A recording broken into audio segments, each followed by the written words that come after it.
தனுசு ராசிக்காரர்களே, கோபம் மூடத்தனத்தில் தொடங்கி வருத்தப்படுவதில் போய் முடிகிறது. ஆமாங்க, கோவம்லாம் அப்படிதானங்க. கோவப்படாமல் இருக்கணும்னு தான் நீங்கள் நினைக்கிறீங்க. ஆனால் சிலர் பண்ணுற சேட்டைகள்லாம் பார்த்தா நம்மளால் கோவப்படாமல் இருக்க முடியலையே அப்படின்னு யோசிக்கிறீங்க. எங்கும் எப்போதும் தான் உண்டு தன் வேலை உண்டு பார்த்து செல்லக்கூடியவங்க நீங்கள் தாங்க. தனுசு ராசிக்காரர்களுக்கு இனிய தமிழ் புத்தாண்டு நல்வாழ்த்துக்கள். வாழ்க்கையில் திரும்புகிற பக்கம் எல்லாம் நமக்கு நல்ல செய்திகள் வரப்போகுது. நமக்கெல்லாம் யார் பிரச்சனையாக இருந்தாங்களோ அவங்க எல்லாம் விலக போகிறாங்க. பிரச்சனையை அகற்றக்கூடிய வருஷமாக பராபவ வருஷம் அமைகிறது தனுசு ராசிக்கு. இந்த வருஷத்தை பொறுத்த வரைக்கும் எதிர்பார்த்ததை விட அதிகமான அதிர்ஷ்டம் உண்டாகும். உங்கள் மேலே நிறைய பேருக்கு லைக் வரும், லவ் வரும், காதல் கை கொடுக்கும், உங்கள் விருப்பம் நிறைவேறும். யார் காட்டில் மழை பெய்யலைனாலும் உங்கள் காட்டில் மழை பெய்யும். ஆமாங்க, டெஃபினெட்லி மழை உண்டு. அப்படின்னா என்ன, நீங்கள் நினைக்கிற விஷயம் எல்லாம் நடக்க போகுது. அவன் எடுக்கிற முடிவு நமக்கு சாதகமாக தான் இருக்குப்பா அப்படின்றத தனுசு இந்த வருஷத்தில் உணர முடியும். பயணங்களில் லாபம் ஏற்படும். ஏதாச்சும் வெளியூர் பயணம்னா கண்டிப்பாக சக்ஸஸ் ஆகும். பயணங்கள் மூலியமாக அனுகூலமாகும். நல்ல சில இடத்துல போய் ரெஸ்ட் எடுங்க, தப்பு கிடையாது. வேலை விஷயமா வெளியில் போனீங்கன்னா ரெட்டிப்பு லாபம் கிடைக்கும். வேலைகளில் வளர்ச்சிகள் ஏற்படும். கூடுதல் பொறுப்பும் ஏற்படும். கூடுதல் சம்பாத்தியம் ஏற்படும். கூடுதல் வருமானம் ஏற்படும். ரெட்டை தொழில் பார்க்குறதுக்கு நல்ல வாய்ப்புகள் ஏற்படும். கல்வியில் முன்னேற்றம் ஏற்படும். தனிப்பட்ட கல்விகளை நடத்துறதுக்கு நல்ல வாய்ப்பும் ஏற்படும். உறவுகள் மூலயமாக இருந்த பகைகள் விலகும். உடம்புல இருந்த பிரச்சனைகள் விலகும். மருத்துவத்தில் கொஞ்சம் கவனம் வச்சுக்குங்க. ஏன்னா பழைய பிரச்சனைகள் மருத்துவ ரீதியாக மீண்டும் எழ வாய்ப்புகள் இருக்கிறது. உடல் பிரச்சனையை தீர்க்கறதுக்கு மருத்துவ பிரச்சனைகளை நீங்கள் கையில் வச்சுக்கணும். நல்ல செய்திகள் வரும். நட்புகள் மூலயமாக தைரியமாக ஒரு முடிவெடுக்க போகிறீங்க. அந்த தைரியத்தின் மூலமாக மனதில் ஏற்பட்ட விஷயங்கள் ஒரு சக்ஸஸை போய் கொடுக்கும். ஆன்மீகத்தில் அதிக ஈடுபாடு ஏற்படும். தைரியமாக ஆன்மீகத்தில் இறங்குங்க. சாமி வழிபாடு உங்களுக்கு பக்கத்துணையாக இருக்கும். நல்ல மனிதர்கள் நல்ல வழியில் கூட்டி செல்வார்கள். ஓவர் கான்ஃபிடென்ட் மட்டும் வேண்டாம். என்னை யாரையும் அசைக்க முடியாது, என்னை யாரும் ஒன்றும் பண்ண முடியாது, நான் எடுக்கிறது தான் முடிவு கரெக்டு அப்படின்ற கான்ஃபிடென்ட் வேண்டாம். அந்த மாதிரி நேரத்தில் தான் நமக்கு தெரிஞ்சவங்க அந்த கான்ஃபிடென்ட்டை போட்டு உடைப்பாங்க. பார்த்துக்குங்க. செலவுகள் கொஞ்சம் அதிகரிக்கும். தேவையில்லாத செலவுகள் இழுத்து விட்டுக்கிற மாதிரி ஆகிடும். மற்றவர்களால் செலவுகள் அதிகரிக்கும். அதனால் பக்கத்தில் யார் இருந்தாலும் அவங்களுக்காக ஒரு செலவை இழுத்து விட்டுக்காதீங்க. பர்ச்சேசிங்கெல்லாம் பார்த்து பர்ச்சேசிங் பண்ணுங்கள். கவனக்குறைவு அதிகமாக ஏற்படும். அதனால் இந்த வருஷத்தில் ஞாபக மறதி, கவனக்குறைவு அப்படின்னா என்னென்னா எண்ணம் எங்கேயோ தப்பாக போயிட்டுருக்குன்னு அர்த்தம். தனுசு ராசிக்காரங்க உங்கள் மனதை கட்டுப்படுத்துங்க. சின்ன சின்ன தடைகள் ஏற்படும். உடனே பயந்து பின் வாங்கிடாதீங்க. ஒரு வீடு கட்டுறதா இருந்தால் தடை ஏற்படும். ஒரு வேலையாக இருந்தால் தடை ஏற்படும். செய்கிற செயலை தொடர்ந்து செய்ய முடியாது. அப்போ இந்த மாதிரி தடைகள் ஏற்படும் போது உடனே பயந்து டக்குன்னு பின் வாங்கிடாமல் அந்த நேரத்தில் தான் ரொம்ப புத்திசாலித்தனமாக தடைகள்லாம் விலக்கி எப்படி கொண்டு போகலாம் அப்படின்னு நினைக்கிறது. இந்த காலகட்டத்தில் அது ஒரு தர்மம். உங்கள் வாழ்க்கை ரொம்ப ரொம்ப நல்லாயிருக்கும். தனுசு ராசிக்காரங்களுக்கு பிரதிபலன் எதையும் எதிர்பார்க்காம சில உதவிகள் செய்கிறது. அதுக்கு தயாராகுங்க. அது உங்களுக்கு பெரிய பெரிய வெற்றியை கொடுக்கும். நம்ம எதிர்பார்த்துட்டுலாம் இருந்தோம்னா நம்ம காரியம் நடக்காது. அந்த எதிர்பார்ப்புகளை கம்மி பண்ணிக்கோங்க. குரு வழிபாடு நல்லது. வியாழக்கிழமையில் திங்கக்கிழமையில் சிவபெருமான வழிபாடு பண்ணுங்கள். சிவஸ்தலத்துக்கு போங்க. சிவனை வியாழக்கிழமை திங்கக்கிழமை தொடர்ந்து வழிபாடு பண்ணுங்கள். அது மாதிரி பார்த்திங்கன்னா இந்த காலகட்டத்தில் தனுசு ராசிக்காரங்க நிறைய புத்தகங்கள் படிங்க. நாலேஜை வளர்த்துக்கிறதுக்கு இந்த காலகட்டத்தை முயற்சி பண்ணுங்கள். பராப வருஷம் ஏதாச்சும் புதுசாக கற்றுக்கிறது, ஏதாச்சும் இறங்கி படிக்கிறது, புத்தகம் படிக்கிறது, வீட்டிலேயே வாசிக்கக்கூடிய பழக்கத்தை ஏற்படுத்திக்குங்க. அது ரொம்ப பலத்தை ஏற்படுத்தும். அந்த நேரம் என்ன ஆகும்னா நமக்கு ஒரு வெறி, ஒரு பிரச்சனை, அது ஒரு வெறியாக மாறி நம்ம அது கத்திடாமல் இருக்கிறதுக்கு புத்தகம் படிக்கும்போது கொஞ்சம் காமாகிடுவோம். அதில் நம்ம சக்ஸஸ் ஆகிடுவோம். இதை மட்டும் ஃபாலோ பண்ணுங்கள். தனுசு ராசிக்காரவங்களுக்கு நல்ல முன்னேற்றம் ஏற்படும். இந்த காலகட்டத்தில் செலவுகள் அதிகரிக்கும். கண்டிப்பாக அது திருப்தியான செலவாக இருக்கும். பயப்படாதீங்க. அதே மாதிரி உங்களுக்குன்னு ஒரு வாழ்க்கை, உங்களுக்குன்னு ஒரு சந்தோஷத்தை கண்டிப்பாக கொடுத்துரும். திருமணம் ஆகாத பிள்ளைகளுக்கு திருமணம் ஆகும். நேர்த்தி கடன்கள் சொல்லுவாங்க.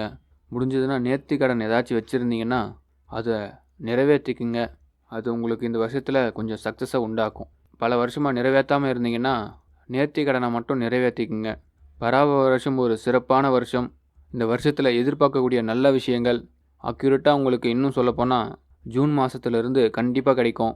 இழுபறியாக இருந்த விஷயங்களும் கண்டிப்பாக அமையும். என்ன பண்ணுறதுன்னு தெரியலங்க, ஒரு முடிவெடுக்க முடியாமல் இழுத்துட்டே போகுது அப்படின்னு கேட்டிங்கன்னா அந்த முடிவுகளை எளிமையாக எடுக்கிறதுக்கு இந்த வருஷம் உங்களுக்கு ஹெல்ப்ஃபுல்லாக இருக்க போகுது.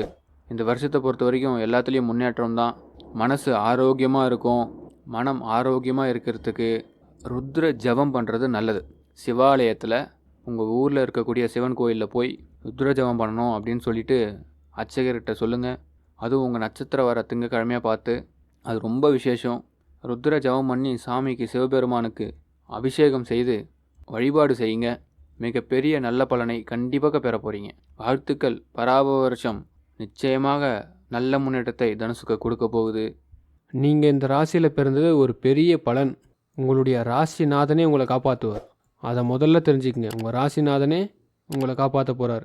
அப்போ என்ன பண்ணணும்? இந்த ராசிக்காரர்கள் நம்ம செய்கிற விஷயத்த எல்லோரும் செய்ய வேண்டியது. இந்த வருஷத்தில் மாற்றங்கள் அதிகமாக இருக்கும். நிச்சயமாக குடும்ப வாழ்க்கையில் மாற்றங்கள் ஏற்படும். வேலை விஷயங்களில் மாற்றங்கள் ஏற்படும். பண விஷயங்களில் மாற்றம் ஏற்படும். மாற்றங்கள் அதிகமாக இருக்கும். அதாவது நல்ல நண்பர்கள் கண்டிப்பாக கிடைக்கும். பழையதை விட புது தொடக்கங்கள் அதிகமாக இருக்கும். பழையதை விட புது தொடக்கங்கள். ஒரு விஷயத்தை நான் புதுசாக ஆரம்பிக்கிறேங்க, அந்த விஷயத்தை நீங்கள் கண்டிப்பாக செய்வீங்க. பொறுமையாக இருந்தீங்கன்னா பெரிய வளர்ச்சியை இந்த வருஷத்தில் பெற முடியும். பொறுமையாக இருக்கணும். எல்லா விஷயத்துலையும் பொறுமையாக இருங்க. அது உங்களுக்கு பெரிய வளர்ச்சியை கண்டிப்பாக ஏற்படுத்தும். அதே மாதிரி பார்த்தீங்கன்னா மன தைரியம், அதுதான் இந்த வருஷத்தில் மிகப்பெரிய முன்னேற்றம். தைரியத்தை வச்சுக்குங்க. ஆன்மீகத்தில் அதிகமாக நாட்டம் இடுங்க. குரு மந்திரம், காலையில் எல்லாரும் ராம மந்திரம் சொல்லுங்கள். மாலை நேரத்தில் சிவ மந்திரம் சொல்லுங்கள். எல்லோரும் சொல்லுங்கள். இந்த வருஷத்தில் இதுதான் பரிகாரம். பிரபாவ வருஷம் அனைவருக்கும் மாற்றத்தை ஏற்படுத்த போகுது. அதுவும் உங்கள் ராசிக்கு மாற்றம் கண்டிப்பாக உண்டு. வளர்ச்சி கண்டிப்பாக உண்டு. பொறுமை இருந்ததுன்னா, நம்பிக்கை இருந்ததுன்னா இந்த வருஷம் அதிர்ஷ்டம் உங்களை தேடி வரும். அதிர்ஷ்டம் உங்களை தேடி வரும். நம்புங்க, இதுதான் உண்மை. இந்த காலகட்டத்தில் அதிர்ஷ்டத்துக்கான தேவதைகள் உங்களை தேடி வரும். மிக ரகசியமாக வரும். இந்த வருஷத்தில் நீங்கள் இந்த ஒரு விஷயத்தை மட்டும் செய்யுங்க. தினசரி ஒரு சின்ன மேஜிக் தினசரி ஒரு விஷயத்தை மட்டும் தொடர்ந்து பண்ணுங்கள். டெஃபினெட்லி இந்த மேஜிக் உங்களுக்கு சக்ஸஸ்ஃபுல் ஆகும். ஒரு 11 நிமிஷம் உங்கள் வாழ்க்கையில் உங்களால் ஒதுக்க முடியுமா? அப்படின்னா முடியும்னு கமெண்ட்டில் சொல்லுங்கள். ஒரு நாளையில் 11 நிமிஷத்தை மட்டும். அதே மாதிரி ஒரு வாரத்துக்கு 48 நிமிஷம், 48 மினிட்ஸ். அதே மாதிரி ஒரு மாதத்துக்கு 48 மணி நேரம் எடுத்துக்கங்க. ஒவ்வொரு மாதமும் அவ்வளோதான். ஒரு நாளைக்கு 11 நிமிஷம், ஒரு வாரத்துக்கு 48 நிமிஷம், ஒரு மாதத்திற்கு 48 ஹவர்ஸ். அந்த 11 நிமிஷம் ஒவ்வொரு நாளும் ஒரு அமைதியாக இருங்க.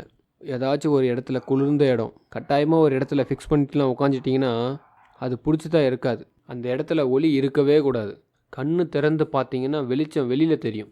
அதுக்குன்னு இருட்டாக இருக்கக்கூடாது.